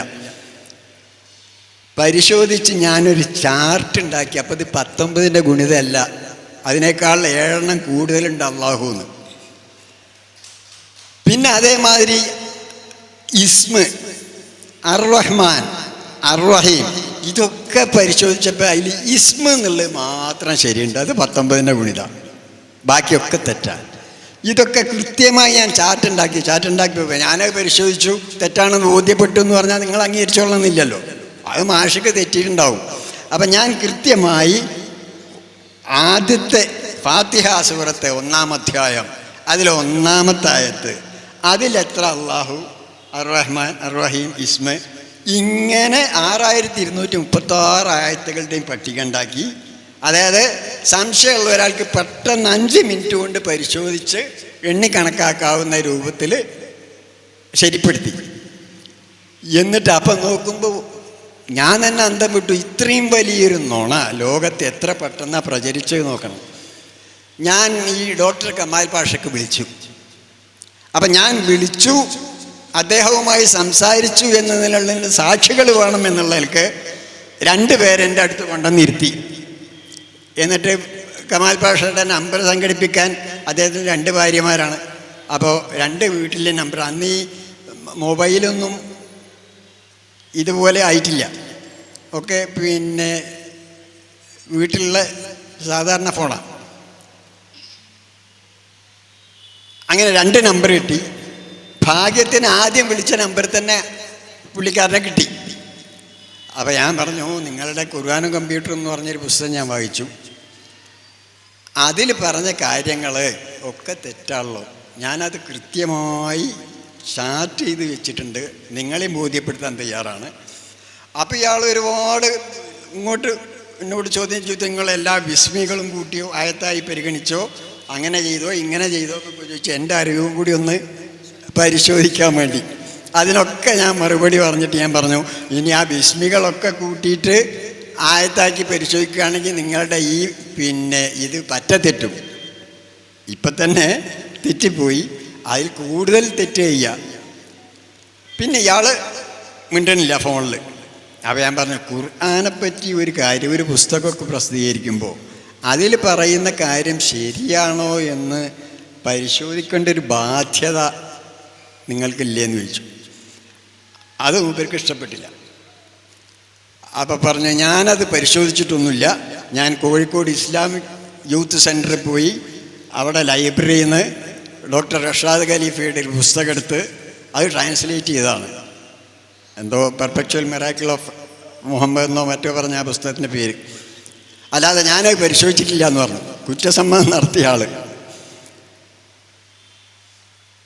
അപ്പോൾ എന്തേ പറഞ്ഞു എന്ന് വെച്ചാൽ, ലോകം മുഴുവൻ ഇത് പ്രചരിച്ചു കഴിഞ്ഞു. അത് എത്ര ആവേശത്തോടു കൂടിയായിരുന്നു ഓരോരുത്തർ അതിൻ്റെ പിന്നാലെ നടന്നിരുന്നത്. ഇങ്ങനെ ഓരോ കാര്യം പിന്നെ നമ്മൾ ഇത് കൃത്യമായി സ്വയം പരിശോധിക്കാൻ തയ്യാറാകുമ്പോഴേ ഇതിൻ്റെ സത്യാവസ്ഥ ബോധ്യപ്പെടുള്ളൂ. അപ്പോൾ ഖുർആൻ ഞാൻ ഒരു തഫ്സീർ വെച്ച് നമ്മൾ പരിശോധിക്കുമ്പോഴും ആ തഫ്സീർ വ്യാഖ്യാനം എഴുതിയ ആളെ പിന്നാലെ എങ്ങനെ പോകും, അയാൾ ഉദ്ദേശിച്ച രൂപത്തിൽ നമ്മളങ്ങനെ കൊണ്ടുപോകും. ഒന്നിൽ കൂടുതൽ വ്യാഖ്യാനങ്ങൾ വെച്ച് പരിശോധിക്കുമ്പോഴാണ് നമുക്ക് കള്ളിമുളിയ ഇവരുടെയൊക്കെ വ്യത്യസ്ത അഭിപ്രായങ്ങൾ. അപ്പം നമുക്കും സ്വന്തമായി ഇവരുടെ അഭിപ്രായം അല്ലാതെ നമുക്കും സ്വന്തം അഭിപ്രായം ഉണ്ടാവും. കാരണം ഇവരൊക്കെ ഇതിൻ്റെ ആളുകളാണല്ലോ. നമുക്ക് യുക്തി സഹമായി നമുക്കും അഭിപ്രായം സ്വയം രൂപീകരിക്കാൻ കഴിയും. അങ്ങനെ ഞാൻ പരിശോധിച്ചപ്പോൾ അത് ഒരു ബിഗ് സീറോ ആണ് എന്നാണ് എനിക്ക് ബോധ്യപ്പെട്ടത്. പിന്നെ ഇപ്പം ഞാൻ അങ്ങനെ യുക്തിവാദിയായി തുടരുന്നു. ഇനി ഒരു കാലത്തും എനിക്ക് വിശ്വാസം വരില്ല എന്നാണ് എൻ്റെ ഇപ്പോഴത്തെ ഉറച്ച വിശ്വാസം. കാരണം അതിന് മാത്രം ഞാൻ ആഴത്തിലിറങ്ങി അത് പഠിച്ചു. ഇനി പുതിയൊരു കണ്ടുപിടുത്തം ഇനിയും ദൈവം നേരിട്ട് എൻ്റെ മുമ്പിൽ അവതരിക്കുകയാണെങ്കിൽ വിശ്വാസം വരുമെന്നല്ലാതെ തിരിച്ച് വിശ്വാസത്തിലേക്ക് പോകുന്നൊരു ഏർപ്പാടുണ്ടാവില്ല. പിന്നെ അതിൻ്റെ ഇടയിൽ ഞാൻ പറഞ്ഞില്ലേ 10-25 കൊല്ലം ഇത് പഠിച്ചു. അതിൻ്റെ ഇടയിൽ ഞാൻ ഒരു പ്രൈമറി സ്കൂൾ ഹെഡ് മാസ്റ്ററായിരുന്നു, അതിൻ്റെ ജോലി തിരക്ക്. പിന്നെ KPPHA എന്ന് പറഞ്ഞ ഞങ്ങളുടെ സംഘടന ഉണ്ടായിരുന്നു, ഹെഡ് മാസ്റ്റേഴ്സ് അസോസിയേഷൻ. അതിൻ്റെ മലപ്പുറം ജില്ലാ സെക്രട്ടറി ആയിരുന്നു ഞാൻ 3 വർഷം. അപ്പോൾ അതിൻ്റെ പിന്നെ ജോലി തിരക്ക്, പിന്നെ വീട്ടിൽ നമ്മളൊരു കുടുംബനാഥനാണല്ലോ. ഇതെല്ലാം കൂടിയായിട്ട് ഒരു 4-5 വർഷം ഈ ഖുർആനൊന്ന് അടച്ചു വെച്ചു എന്നല്ലാതെ അതിനു മുമ്പും അതിന് ശേഷം ഈവൻ ഇപ്പോൾ പോലും സമയം കിട്ടുമ്പോൾ ഈ ഖുർആനുകൾ ഹദീസുകൾ ഇത് തന്നെയാണ് എൻ്റെ പരിശോധന. അത് പരിശോധിച്ച് കുറേ കുറിപ്പൊക്കെ ഉണ്ടാക്കി വെച്ചിട്ടുണ്ട്. അപ്പോൾ ജബ്ബാർ മാഷം എന്നെ കാണുമ്പോൾ പറയും, മാഷ് നിങ്ങൾക്ക് വയസ്സായി, നിങ്ങളിങ്ങനെ മരിച്ചു പോകും, നിങ്ങളിപ്പോൾ ഈ ചെയ്ത കാര്യങ്ങൾ പുറം ലോകം അറിയില്ല, അപ്പോൾ നിങ്ങൾ അതൊന്ന് പ്രസിദ്ധീകരിക്കണം എന്ന് പറഞ്ഞ് ഞാൻ ആയിക്കോട്ടെ അത് നമുക്ക് നോക്കാമെന്ന് പറഞ്ഞ് അങ്ങനെ ഇരിക്കുകയാണ്. അപ്പം ഇനിയിപ്പോൾ കൂടുതൽ പറയുന്ന സമയം ഒരുപാടായി. പിന്നെ അപ്പോൾ ഇതിൽ നിന്നൊക്കെ മനസ്സിലാവുന്നത് നമ്മൾ നിയാണ്ടർത്താൻ മനുഷ്യൻ മുതൽ ഹോമോസാപ്പിയൻസ് ആയിട്ട് ഇങ്ങനെ വന്ന കാലഘട്ടത്തിൽ നല്ല പുരോഗതിയോടുകൂടി മനുഷ്യനായി ഇങ്ങനെ വരുമായിരുന്നു. എവിടെയാ സ്റ്റക്കായതെന്ന് ഇപ്പം മനസ്സിലായി. ഈ മാഷ് ചെറുപ്പം മുതലേ മതം പഠിച്ച് ഇത്രയും റിസർച്ചാണ് നടത്തിയിട്ടുള്ളത് ഒരു വിഭാഗത്തിൽ മാത്രം. ഇത് ശാസ്ത്രീയപരമായിട്ടോ അല്ലെങ്കിൽ വേറെ ഏതെങ്കിലും രീതിയിലോ ഈ ബുദ്ധി ഉപയോഗിച്ചിരുന്നെങ്കിലേ എവിടെ എത്തിയിരുന്നില്ലേ മാഷെ? ഇതിപ്പോൾ ആ ഒരു മതത്തിൽ അങ്ങോട്ട് കുടുങ്ങിയിട്ട് പിന്നെ അതിനെപ്പറ്റി ആലോചിച്ച് അത് ശരിയാണോ ശരി അല്ലാതിരിക്കാനുള്ള കാരണം എന്താന്ന് ഗഹനമായി ചിന്തിച്ച് ഒരിത്തിരി പോന്ന തലച്ചോറാ എനിക്കുള്ളത്. ഒരു ന്യൂറോ ഡൈവർജൻ്റായിട്ടുള്ള കുട്ടിയാണേ. ഓനെ ടോയ്ലറ്റ് കൊണ്ടുപോകാൻ ഞാൻ ട്രെയിനിങ് കൊടുക്കുന്നത് 1 കൊല്ലത്തോളം. എന്നിട്ട് ഇന്നൊരു ദിവസം ഞാൻ രാവിലെ ജബ്ബാർ മാഷയും പിന്നെ വിശ്വനാഥ മാഷയും KNL ഒരു പ്രസംഗം കേൾക്കണം എന്ന് കരുതിയ ആഗ്രഹത്തിലൂടെ വന്നു പോയതോടുകൂടി ഏറെക്കുറെ 1 വർഷത്തോളം ഞാൻ ചെയ്ത ട്രെയിനിങ് ആ ബ്രെയിനിൽ നിന്ന് എറൈസ് ചെയ്ത് പോയിട്ട് അവൻ വീണ്ടും അവൻ്റെ ടോയ്ലറ്റിംഗ് ആ ബിഹേവിയർ തിരിച്ചുപോയി. അതായത് അവർ സാധാരണ ടോയ്ലറ്റിൽ പോകാൻ തുടങ്ങിയിരുന്നു, അത് തിരിച്ചുപോയി. അതാണ് മനുഷ്യൻ്റെ ബ്രെയിന്. നോർമലായിട്ടുള്ളൊരു ബ്രെയിനിൽ എത്രത്തോളം നമുക്ക് കണ്ടന്റ് കൊണ്ടുവെക്കാം എന്നുള്ളതിനൊക്കെ ഒരു പരിധി ഇതൊക്കെ ഉണ്ട്. പക്ഷെ ഇത് അധികവും നമ്മൾ ഈ മതത്തിനൊക്കെ വേണ്ടിയിട്ട് ഇൻവെസ്റ്റ് ചെയ്തല്ലോ, ഇത്രയും സങ്കീർണമാക്കിയല്ലോ നമ്മളെ ജീവിതത്തെ, ഇത്രയും ആയുസിനെ എത്ര നൂറ്റാണ്ടുകൾ നമ്മൾ സങ്കീർണമാക്കിയിട്ട് ഒരു കാര്യമില്ലാതെ കൊണ്ടുപോയില്ലേ. പക്ഷെ ഈ ഒരു അവസരത്തിൽ തന്നെ എത്ര സിമ്പിളായിട്ട് എത്ര ഈ സങ്കീർണമായിട്ടുള്ള ഈ ഒരു അവസരത്തിലും എത്ര ലളിതമായിട്ട് ഇതൊന്നുമില്ലാതെ മതമൊന്നുമില്ലാതെ തന്നെ ജീവിക്കാം. ഒരു മത സമൂഹത്തിൽ തന്നെ സ്വയം സംരംഭകയായിട്ടും വേറുള്ള ആളുകൾക്ക് ജോലി വാഗ്ദാനം നൽകിയും വിജയകരമായി സ്വന്തം കുട്ടികളും കുടുംബവും ഒക്കെ ആയിട്ട് എങ്ങനെ ജീവിക്കാമെന്ന് കാണിച്ചു തരികയാണ് ജുമൈല വരുന്നത്. ഞാൻ ജുമൈല വേങ്ങര നിന്നാണ് വരുന്നത്. അപ്പോൾ ഷംല നേരത്തെ എന്നോട് ചോദിച്ചു ഏത് പ്രായം മുതലാണ് നിരീശ്വരവാദി ആയി തുടങ്ങിയത് എന്ന്. അപ്പം ഞാൻ എന്നോട് ചിലവരൊക്കെ ചോദിക്കും ഇത് നിരീശ്വരവാദി. അപ്പം ഞാൻ അതേ പറയുന്നു, ഞാനൊരു നിരീശ്വരവാദി അല്ല. ഒരു വേള ഈശ്വരൻ ദൈവം നമ്മളെ മുന്നിൽ പ്രത്യക്ഷപ്പെട്ടിട്ട് ഞാൻ ദൈവമാണ്, എനിക്ക് ഇത്രയും കഴിവുകളുണ്ട് എന്ന് പറയുന്നൊരു സാഹചര്യത്തിൽ ഞാൻ ഉറപ്പായിട്ടും ഞാൻ വിശ്വാസിയാവും. അപ്പം ഇതുവരെ അങ്ങനത്തെ ഒരു സാഹചര്യം ഈ പറഞ്ഞ ഞാൻ ഏകദേശം ഒരു 7 വർഷത്തോളം ഞാൻ മതപരമായിട്ടുള്ള വിദ്യാഭ്യാസം ഞാൻ ചെയ്തു. ആ കാലഘട്ടത്തിലൊന്നും ഒരു തവണ പോലും എനിക്ക് ഈ ഒരു എന്താ പറയുക വിദ്യാഭ്യാസം അല്ലെങ്കിൽ ഈ ഒരു കാര്യങ്ങൾ നമ്മളെ ജീവിതത്തിൽ വേണ്ടതാണെന്ന് എനിക്ക് തോന്നിയിട്ടില്ല. അതായത് ജീവിതത്തിൽ അത് ഉപകാരപ്രദമാകും എന്ന് എനിക്ക് തോന്നിയിട്ടില്ല, നേരെ മറിച്ച് ഉപദ്രവം ഉണ്ടാവുമെന്ന് എനിക്ക് തോന്നിയിട്ടുണ്ട്. അപ്പോൾ നമ്മളെന്തിനാണ് ഉപദ്രവകരമായിട്ടുള്ള ഒരു കാര്യം തലയിൽ പിടിച്ചേറ്റുന്നത് എന്നാണ് എനിക്ക് അന്ന് തോന്നിയത്. അന്ന് മുതൽ തന്നെ എനിക്ക് ഈ പറഞ്ഞ പോലെ ഞാനൊരു ഏകദേശം ഒരു 10-12 വയസ്സ് മുതൽ തന്നെ ദൈവം ഇതൊക്കെ ഒരു കൺസെപ്റ്റാണ്, ഇല്ലാത്ത കാര്യങ്ങളാണ് എന്ന് എൻ്റെ മനസ്സിൽ അങ്ങനെ ഒരു ചിന്ത ഉണ്ടായിരുന്നു. അതായത് ഒരുപാട് വഴി, നമ്മളിപ്പോൾ ഒരു സ്ഥലത്തേക്ക് യാത്ര ചെയ്യുമ്പോൾ ഒരുപാട് വഴികളുണ്ടാവും. മതം കാട്ടിത്തരുന്ന വഴി എന്ന് പറഞ്ഞാൽ ഭയങ്കര ദുർഘടമായിട്ടൊരു വഴിയാണ്. കുറേ കല്ലും മുള്ളും നമുക്ക് ഒരിക്കലും സഞ്ചരിക്കാൻ പറ്റാത്തത്ര ദുർഘടമായിട്ടൊരു വഴിയാണ് ഇന്ന് ഞങ്ങളെ മതം. എല്ലാ മതങ്ങളും അങ്ങനെയാണെന്ന് പറയണില്ല. ഞങ്ങളെ മതം, ഞാൻ ഇസ്ലാം ഇതിൽ വളർന്നതാണ്. അപ്പം ഞങ്ങളെ മതം അങ്ങനെയാണ് കാണിച്ചു തന്നിട്ട്. ആ വഴിയിലൂടെ ഒരു കാരണവശാലും ഒരാൾക്കും സഞ്ചരിക്കാൻ കഴിയില്ല. അപ്പോൾ ഇപ്പോൾ ഒരു സിമ്പിളായിട്ട് പറയുകയാണെങ്കിൽ നമ്മളിപ്പോൾ വിശന്ന് വലിഞ്ഞിരിക്കുകയാണ്. ഇവിടെ കുഴിമന്തി, ബിരിയാണി, നെയ്ച്ചോറ് ഇതൊക്കെ ഉണ്ട്, ഇവിടെ ഉണ്ട്. അപ്പോൾ മതവിശ്വാസികൾ പറയണത് ഇവിടുത്തത് ഇത്ര വിശന്നാലും ഇജ്ജ് തിന്നരുത്, ഇജ്ജ് അപ്പുറത്ത് ആ മുള്ളുംകാട്ടിൽ കൂടെ പോയിട്ട് അവിടെ കുറച്ചൊരു ചാക്ക് ബിരിയാണിയും ഒരു ചാക്ക് കുഴിമന്തിയൊക്കെ കൊണ്ടുവന്ന് വെച്ചുകൊള്ളു, ഇജ്ജ് എങ്ങനെങ്കിലും സഞ്ചരിച്ചിട്ട് ഇജ്ജ് അവിടുത്തെ പോയി തിന്ന് എന്ന് പറയണ പോലെയാണ് മതത്തിൻ്റെ ഓരോരോ കാര്യങ്ങൾ.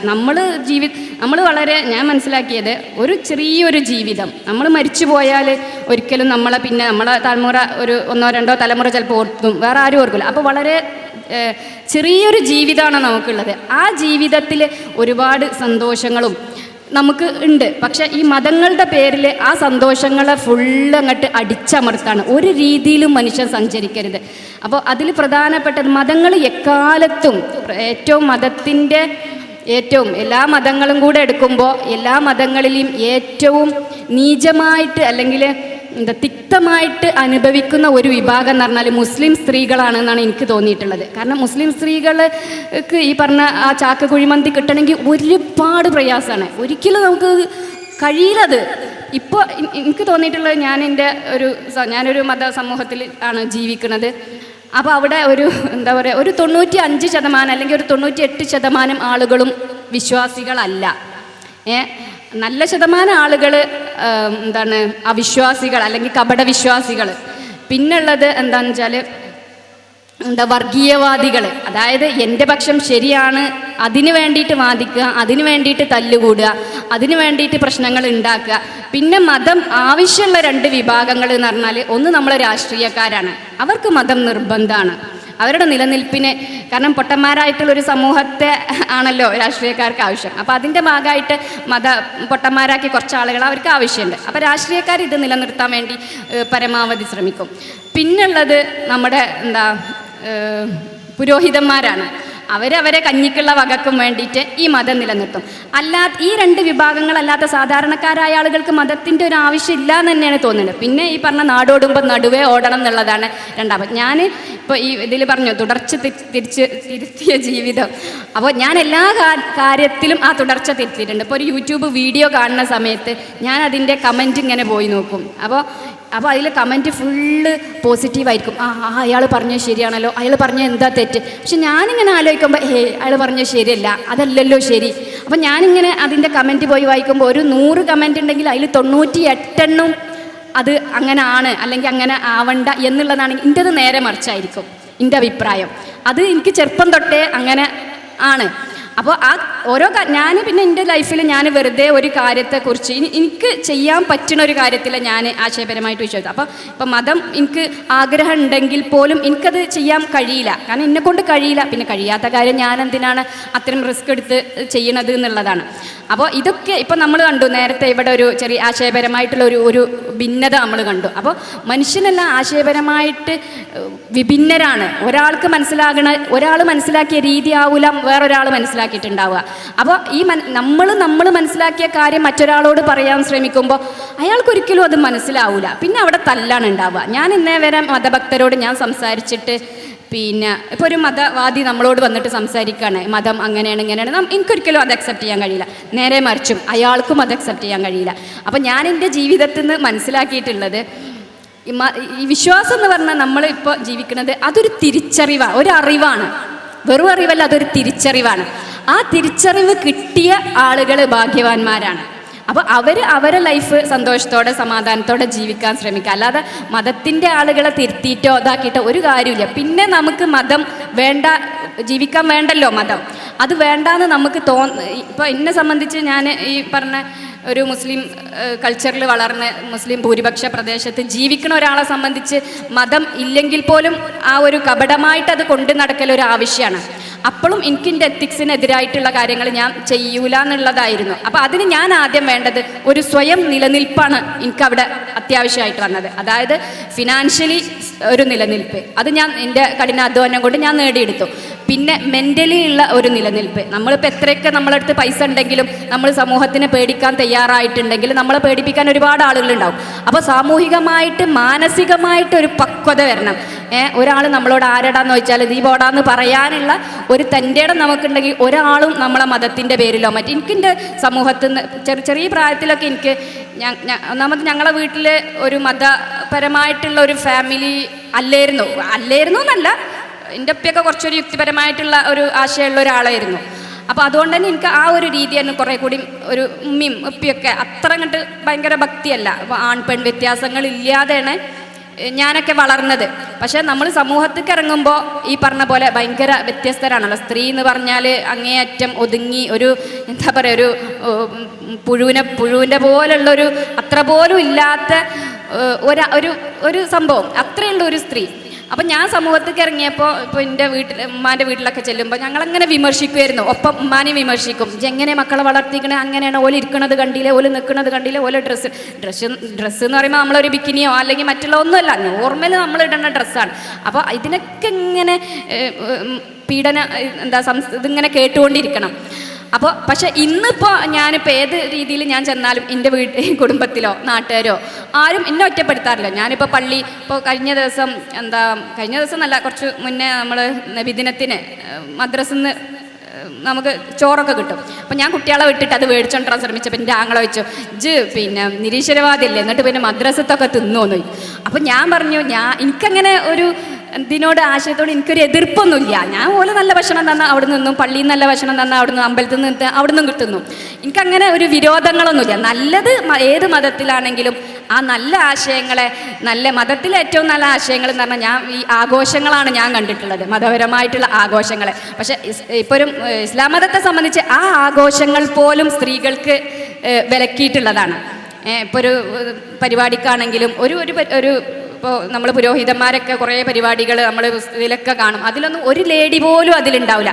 അപ്പോൾ പൗരോഹിത്യത്തിന് ഈ ഇസ്ലാമിക ഇതിൽ വെച്ചിട്ട് എന്ത് പരിപാടിയാണെങ്കിലും അതിലൊന്നും സ്ത്രീകളില്ല.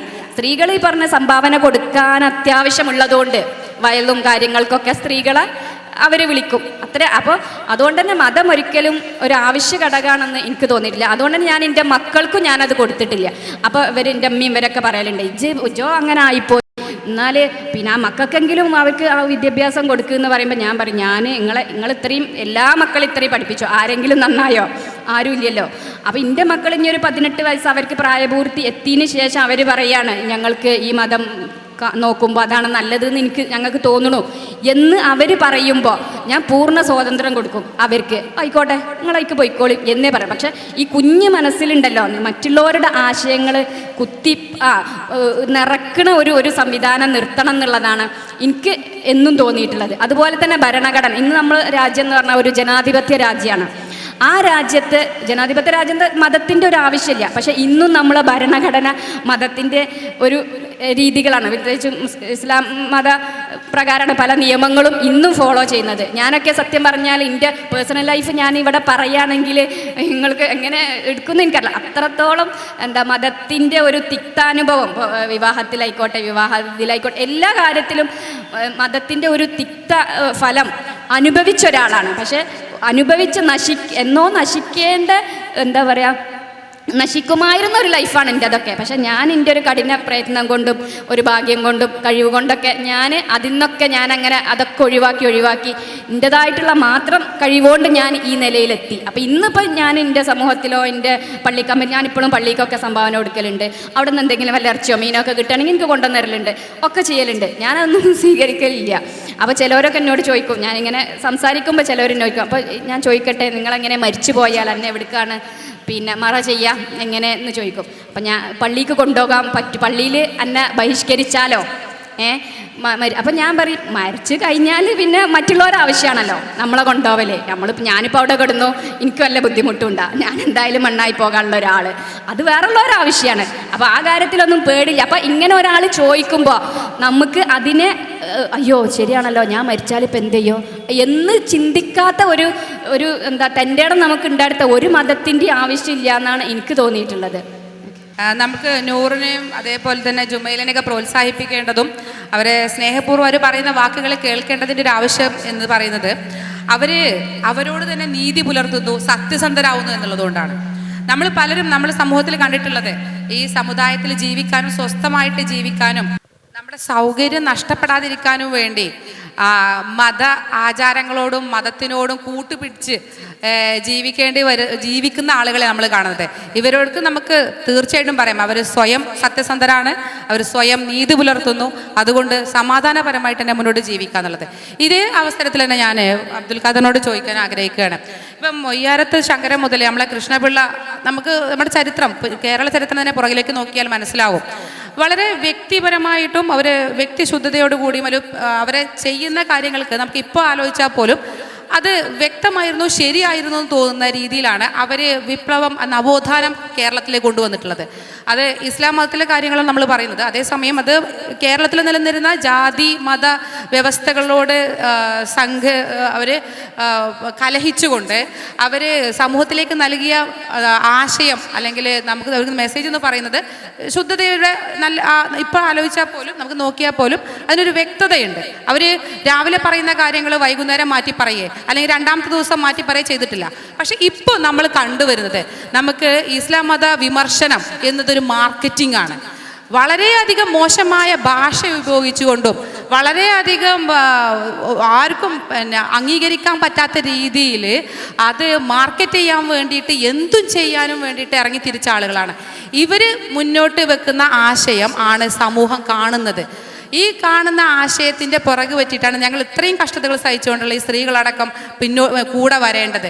അപ്പോൾ ഞങ്ങൾക്ക് ഒരു 2 സ്റ്റെപ്പ് മുന്നോട്ട് വെക്കുമ്പോൾ 4 സ്റ്റെപ്പ് പുറകിലേക്ക് വെക്കേണ്ട അവസ്ഥ വരികയാണ്. ഇത്തരത്തിലുള്ള സാമ്പത്തികത്തിന് വേണ്ടിയിട്ട്, പണലാഭത്തിന് വേണ്ടിയിട്ട്, വ്യൂസിനെ കൂട്ടാൻ വേണ്ടിയിട്ട് ഇങ്ങനെ ഇതിന് മാർക്കറ്റ് ചെയ്യുന്നതിനെതിരെ നിങ്ങൾക്കെങ്കിലും ഒന്ന് പ്രതികരിച്ചുകൂടെ?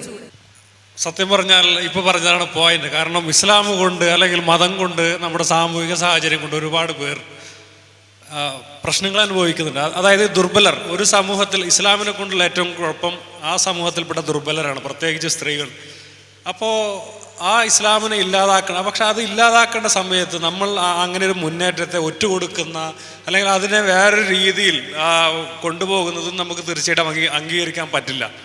അത് ഒരു വിദ്വേഷത്തിൻ്റെ അല്ലെങ്കിൽ ആ ഒരു രീതിയിലേക്ക് അതിനെ മതമണ്ഡന്മാരെ പറ്റിച്ചുകൊണ്ട് മറ്റുള്ള വിഭാഗങ്ങളെ പരദൂഷണമായി കൊണ്ട് അതിനെ ഇതേപോലെ ആളുകളെ അവരെ വഞ്ചിക്കുന്ന അല്ലെങ്കിൽ അവരുടെ പ്രതീക്ഷകൾ തള്ളിക്കളയുന്ന ഒരു പരിപാടി നമ്മൾ തീർച്ചയായിട്ടും അംഗീകരിക്കാൻ പറ്റില്ല. അതിന് ശക്തമായിട്ട് തന്നെ നേരിടും. എനിക്ക് ജീവിതത്തിൽ എനിക്ക് ഒരുപാട് കഷ്ടങ്ങളുണ്ട്. എനിക്ക് വേണമെങ്കിൽ ഞാൻ ആദ്യം യൂട്യൂബിൽ ഞാൻ കുറേ ഞാൻ ആദ്യം എൻ്റെ പുസ്തകങ്ങൾ, കാരണം ആദ്യം എനിക്ക് ഉണ്ടായിരുന്നു മുസ്ലിങ്ങൾ അറ്റാക്ക് ചെയ്യുമോ എന്ന്. അപ്പോൾ ഇപ്പോൾ ഇദ്ദേഹത്തോട് ജബ്ബാർ മാഷ് പറഞ്ഞ പോലെ നമ്മളുടെ അനുഭവങ്ങളൊക്കെ നമ്മൾ എഴുതി വെക്കണം. കാരണം ഇദ്ദേഹം നേരത്തെ പറഞ്ഞു, ഇദ്ദേഹം എന്തിനാണ് ഈ ഖുർആന് വേണ്ടിയിട്ട് ഇത്രയും സമയം അത് സമൂഹത്തെ ബോധ്യപ്പെടുത്തണം. അതും വലിയൊരു കാര്യമാണ്. കറണ്ട് കണ്ടുപിടിച്ചത് കൊണ്ടാണ് പിന്നീട് ഇൻ്റർനെറ്റ് അതിനപ്പുറം AI ഒക്കെ വന്നത്. അത് കാരണം ആ ഒരു ബേസിക് സ്ട്രക്ചർ നമ്മൾ ഉണ്ടാക്കുന്നതുകൊണ്ടാണ്. അപ്പോൾ ഇതൊക്കെ സമൂഹത്തിലോട്ട് ഞാൻ ആദ്യം പകർത്തി വെച്ചു. അതൊരു 3 അത് പിന്നീട് എഴുതാമെന്ന് വെച്ചു. പിന്നീട് എനിക്ക് നല്ല കഷ്ടതകളുണ്ട്, ഒക്കെ ഉണ്ട്. അപ്പോൾ ഞാനൊരു സംരംഭം തുടങ്ങിയാലും എനിക്ക് ഇപ്പം നേരത്തെ പറഞ്ഞു സമൂഹത്തെ സുഖിപ്പിച്ചിട്ട് കൊണ്ടുപോകണം. അപ്പോൾ നമ്മൾ ഒരു സാധനം തുടങ്ങിക്കഴിഞ്ഞാൽ ഇതിവൻ മറ്റവനാട്ടോ, അവനടുത്ത് അതിപ്പോൾ മുസ്ലിങ്ങളുടെ മാത്രം കുഴപ്പമില്ല. അതിപ്പോൾ ഈ ബഹിഷ്കരണം എല്ലായിടത്തും ഉണ്ട്. അത് ഒരു സ്വാഭാവികമായ ഗോത്രീയ സ്വഭാവമാണ്. അതിപ്പോൾ മുസ്ലിങ്ങളിൽ നിന്ന് മാത്രമല്ല, അത് എല്ലാവർക്കും ഉണ്ട്. പക്ഷെ അത് അവർ ബുദ്ധിയില്ലാത്തതുകൊണ്ട് ചെയ്യുന്നതാണ്. അവരുടെ അതായത് അവരുടെ മനോരോഗം കൊണ്ട് ചെയ്യുന്നതാണ്. അപ്പോൾ നമ്മൾ അതിനെ എങ്ങനെ അതിനെ മറികടന്നുകൊണ്ട് നമ്മളുടെ ലക്ഷ്യം സമൂഹത്തെ നന്നാക്കുക. അതിപ്പോൾ ഞാനെപ്പോഴും ശരിയാവണമെന്നില്ല. അതിപ്പോൾ പിന്നെ ഭാഷകളെ പറഞ്ഞു ഞാൻ ചിലപ്പോഴൊക്കെ മോശം ഭാഷകൾ ഉപയോഗിക്കാറുണ്ട്. കാരണം മോശം ഭാഷ എന്നുള്ളത് അതൊരു ഇൻവെർട്ടഡ് കോമയിൽ ഇടേണ്ട കാര്യമാണ്. കാരണം നമ്മൾ നേരത്തെ പറഞ്ഞ ഈ ബ്രാഹ്മണ ആ ഒരു രീതിയിൽ മുന്നോട്ട് കൊണ്ടുപോയതുകൊണ്ട് ഇന്ന ഭാഷ ഇപ്പോൾ സംസ്കൃതത്തിൽ ഞാനത് പറഞ്ഞാൽ അത് മാന്യമാവുകയും അത് ഞാൻ നാട്ടുമലയാളത്തിൽ പറയുമ്പോൾ അത് മോശമാവുകയും ചെയ്യുന്നു. ഇപ്പോൾ സ്ഥലം എന്ന് പറഞ്ഞാൽ ആരും കുഴപ്പമൊന്നുമില്ല. പക്ഷേ അത് വേറെ നമ്മുടെ നാട്ടു വർത്തമാനത്തിൽ പറയുമ്പോൾ അതൊരു തെറിയായിട്ട് മാറി. അപ്പോൾ അത് വേറെ. പക്ഷെ അത് നമ്മൾ തെറി എന്ന് പറയുമ്പോൾ നമുക്ക് അസ്വസ്ഥത ഉണ്ടാക്കും. അപ്പോൾ നമ്മൾ ഈ ബോംബിടുന്നത്, ഒരാളെ പരിഭ്രാന്തരാക്കുന്നതൊക്കെ അത് എൻ്റെ ഒരു യുദ്ധ സ്ട്രാറ്റജിയാണ്. ഞാനത് ചെയ്യാറുണ്ട്, ഇനിയും ചെയ്യും. പക്ഷെ അത് ശരിയാണെന്നൊന്നും ഞാൻ പറയില്ല. കാരണം എനിക്ക് സമൂഹത്തിൽ മാറ്റങ്ങൾ ഉണ്ടാക്കണം, അതുകൊണ്ട് ഞാനത് ചെയ്യും. പക്ഷെ അതിലും ഞാനൊരു മാന്യത കാണിക്കാറുണ്ട്. ഞാനൊരിക്കലും ഈ പണത്തിന് വേണ്ടിയിട്ടാണ് ഇത്. നമ്മൾ മൂല്യന്മാരെ കുറ്റം പറയുന്നു, നമ്പൂരിമാരെ കുറ്റം പറയുന്നു, ഉസ്താദിനെ കുറ്റം പറയുന്നു. എന്തിനാണ് ഇവർ പണത്തിന് വേണ്ടി. പക്ഷെ അതേസമയം നമ്മളും ആ കാര്യം ചെയ്യുമ്പോൾ പിന്നെ അവരും തമ്മിൽ എന്താ വ്യത്യാസം? അപ്പോൾ അതും അവിടെ ഒരു പോയിൻ്റാണ്. അപ്പോൾ നമ്മൾ അവരോട് പറയുമ്പോൾ അവരെക്കാളും മെച്ചമുള്ളൊരു സാധനം നമ്മൾ അവർ കാണിച്ചു കൊടുക്കണം. ഇപ്പോൾ ഇവിടെ നാട്ടിൽ മതം മാറിയത് ക്രിസ്ത്യാനിറ്റിയിലൂടെ ഇസ്ലാമിലോട്ടൊക്കെ മതം മാറിയത് അതിൻ്റെ പുസ്തകങ്ങൾ വായിച്ചിട്ടോ അതിൻ്റെ മഹത്വം കാണിച്ചിട്ടൊന്നുമില്ല. ജാതി ഇല്ല എന്നൊക്കെ പറഞ്ഞിട്ടുണ്ട്. ഇസ്ലാമിൽ ജാതിയുണ്ട്, ക്രിസ്ത്യാനിറ്റിയിൽ ജാതിയുണ്ട്, അതൊക്കെ വേറെ കാര്യം. അത് ഇപ്പോൾ അറബികൾക്ക് പ്രത്യേക പരിഗണന ഉണ്ട്, ഇസ്ലാമിൽ ക്രൊയേഷ്യകൾക്ക് പ്രത്യേക പരിഗണനയൊക്കെ ഉണ്ട്. പക്ഷെ ഇവിടെ നാട്ടിലെത്തുമ്പോൾ നാട്ടിൽ അറബികളില്ല, പിന്നെ തങ്ങന്മാരൊക്കെ ഉണ്ട്. അത് വേറെ പൊതുവെ മറ്റുള്ള ജാതി വ്യവസ്ഥയിൽ നിന്ന് കുറച്ചും കൂടി മെച്ചപ്പെട്ടൊരു സാധനം ഈ മാലിക് ദിനാർ വന്നപ്പോൾ ഇളനീര് കൊടുത്തു അങ്ങനെയൊക്കെ പറഞ്ഞിട്ട് എനിക്കറിയില്ല അങ്ങനെയൊക്കെ സംഭവിച്ചിട്ടുണ്ടോ എന്ന്. അപ്പോൾ അങ്ങനെ ഒരു മെച്ചപ്പെട്ട ഒരു സാമൂഹിക സാഹചര്യവും മെച്ചപ്പെട്ട നമ്മുടെ ഒരു സ്വഭാവവും നമ്മുടെ സമൂഹത്തിന് കാണിച്ചു കൊടുക്കണം. അപ്പോൾ നേരത്തെ പറഞ്ഞ പോലെ തീർച്ചയായിട്ടും ഞാൻ പറയും അങ്ങനെ ഒരു സമൂഹത്തെ വിഘടിപ്പിക്കുന്ന തരത്തിലേക്ക്, ഒരു സമൂഹത്തിൻ്റെ നിലനിൽപ്പ് തന്നെ ചോദ്യം ചെയ്യുന്ന തരത്തിലേക്ക് ഈ മൂവ്മെൻ്റ് ആരെങ്കിലും മാറ്റുന്നുണ്ടെങ്കിൽ അവരെ എല്ലാ തരത്തിലും നേരിടണം. അതിൽ ഒരു കുഴപ്പമില്ല. പക്ഷേ നമ്മൾ നിയമപരമായിട്ടും അല്ലാതെ അതിനൊക്കെ നിയന്ത്രിക്കണം.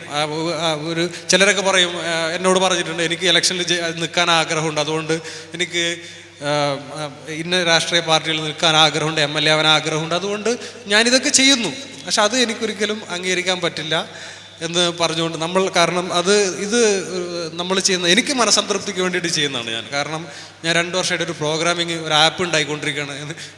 അപ്പോൾ എന്തിനാണ് ഇതിൻ്റെ ഇതെന്ന് പറഞ്ഞാൽ എനിക്കതൊരു സന്തോഷം. അപ്പോൾ ആ സന്തോഷം എന്ന് പറഞ്ഞാൽ മനുഷ്യനെ നമ്മൾ കാരണം പിന്നീട് വേറെ കാര്യം കൂടി പറയാം. അതായത് നമ്മൾ മരിച്ചു കഴിഞ്ഞാൽ നമ്മൾ ഓർക്കും. അതൊക്കെ നമ്മൾ ഓർത്താലും ഓർത്തില്ലെങ്കിലും മരിച്ചു കഴിഞ്ഞാൽ നമുക്ക് അതുകൊണ്ട് യാതൊരു ഗുണവുമില്ല. കാരണം മരിച്ചതോടുകൂടി നമ്മൾക്ക് തീർന്നു. പിന്നീട് നമ്മൾ ഓർത്താലെന്ത് ഓർത്തില്ലെങ്കിലെന്ത്. പക്ഷേ നമ്മൾ ഈ സമൂഹത്തിന് ജീവിച്ചിരിക്കുന്ന സമയത്ത് നമ്മൾ കാരണം ഒരാൾ സന്തോഷിക്കുന്നു എന്നുള്ളത് എന്നെ സംബന്ധിച്ചിടത്തോളം ഏറ്റവും വലിയ ഒരു കാര്യമാണ്. അപ്പോൾ നമ്മൾ ആ രീതിയിലേക്ക് അതിനെ നമ്മൾ തുച്ഛമായ സാമ്പത്തിക ലാഭങ്ങൾക്ക് വേണ്ടിയിട്ട് ആ രീതിയിലോട്ട് മുന്നോട്ട് കൊണ്ടുപോകരുത്. തീർച്ചയായിട്ടും ഞാൻ ഇവിടെ വന്നപ്പോൾ എനിക്ക് ദളിതനെ കേൾക്കാൻ പറ്റി, സ്ത്രീകളെ കേൾക്കാൻ പറ്റി. കാരണം എനിക്ക് ഇന്നും ഈ സദസ്സിൽ വന്നപ്പോഴും നേരത്തെ മുമ്പുള്ള ചർച്ചയിലൊക്കെ എനിക്ക് ഒരുപാട് തെറ്റിദ്ധാരണകൾ മാറി. അപ്പോൾ ഈ നമ്മൾ ദുർബലരോടുകൂടി നിൽക്കണം. എനിക്കങ്ങനെയാണ്. എനിക്ക് ഒരു ഇരയുടെ മനസ്സ് എനിക്കെപ്പോഴും അറിയാം.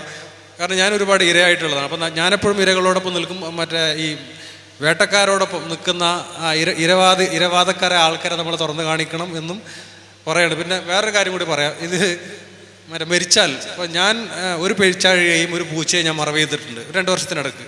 അപ്പോൾ പൂച്ച എൻ്റെ ബന്ധക്കാരനല്ല, പെരിച്ചാഴി എൻ്റെ ബന്ധക്കാരനല്ല, എൻ്റെ മതക്കാരനല്ല, ആരുമല്ല. പക്ഷെ എനിക്ക് നാറും. ആ സാധനം അവിടെ വീട് കഴിഞ്ഞ് എനിക്ക് നാറും. അപ്പോൾ ഈ നാറ്റം ഒഴിവാക്കാൻ വേണ്ടിയിട്ട് അത് എൻ്റെ ഉത്തരവാദിത്തമാണ്. ജീവിച്ചിരിക്കുന്ന എൻ്റെ ഉത്തരവാദിത്തമാണ് എൻ്റെ പരിസരത്ത് നിന്ന് നാറ്റം ഒഴിവാക്കുക എന്നുള്ളത്.